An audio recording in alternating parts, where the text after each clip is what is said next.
I'll take Malik Ahmed Khan Saab's view. Malik Saab, Assalamu alaikum and thank you for joining us as part of the show, sir. ملک صاحب سب سے پہلے تو اور جو بات ہو رہی تھی جو آج پشاور کے علاقے حیات آباد میں جو سانحہ پیش آیا اور جس کے نتیجے میں additional I G police headquarter Ashraf Noor صاحب جہاں بحق ہوئے، ان کے ساتھ ان کے گن مین مزید افراد جو ہے جن کو نشانہ بنایا گیا، یہ صرف اس طرح سے ٹارگٹ کرنا دہشت گردوں کی جانب سے کوئی نیا واقعہ نہیں ہے. ہم تو بار بار مسلم لیگ نون کو جو ہے وہ یہ کہتے ہوئے سن رہے ہیں کہ ہم نے ٹیررزم پہ کمپلیٹلی قابو ہم پا چکے ہیں، کافی حد تک ہم نے ایلیمنیٹ کر دیا ہے، یٹ اس قسم کے واقعات رونما ہو رہے ہیں. ابھی جنرل صاحب نے بھی کہا کہ نیشنل ایکشن پلان کے عمل درآمد کے حوالے سے جو ایپکس کمیٹی کے اجلاس ہونے تھے، جو ڈیسائیڈ ہوا تھا، جو ڈیسیشن تھا جس میں ہر کچھ عرصے پہ جو ہے اس کے ریویو کے لیے وہ اجلاس کال ہوں گے، اس کو آخری اجلاس کو تقریباً 1.5 سال ہو چکے ہیں ہوئے ہوئے.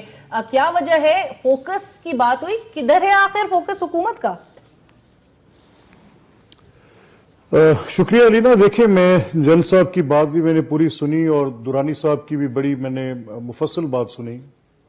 دونوں کی بات میں اپنا وزن ہے، میں ان کی بات کو یکسر مسترد نہیں کر سکتا. یہ درست ہے کہ حکومت کا فوکس جو ہے بہت پرائرٹی نمبر 1 وہ دہشت گردی کے خلاف ہونی چاہیے. اگر ہے تو اس کو اور مزید بہتر ہونا چاہیے اور اس کے اوپر جتنی بھی تندہی سے کام کیا جائے وہ کم ہے.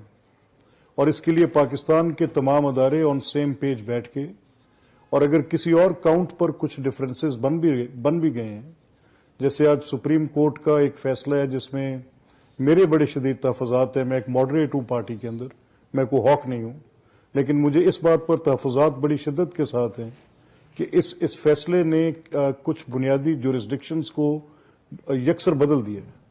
یعنی کیس آف فرسٹ امپریشن بننا، ایگزیکٹو کے اختیارات جوڈیشری کے سر، آپ ڈسکوالیفیکیشن کے فیصلے کی بات کر رہے ہیں، ریویو پٹیشن کی غالباً میں دونوں فیصلوں کی بات کر رہا ہوں. میں ڈسکوالیفیکیشن کے فیصلے کی بات کر رہا ہوں اور میں ریویو کے فیصلے کی بات کر رہا ہوں. تو ڈسکوالیفیکیشن اور ریویو کے فیصلے قطع کلامی کی معافی ملک صاحب، بٹ یہ سب سے بڑا چیلنج ہے اس وقت ملک کا، جہاں پر ہمارے بھائی شہید ہو رہے ہیں، اس سے بڑھ کے یہ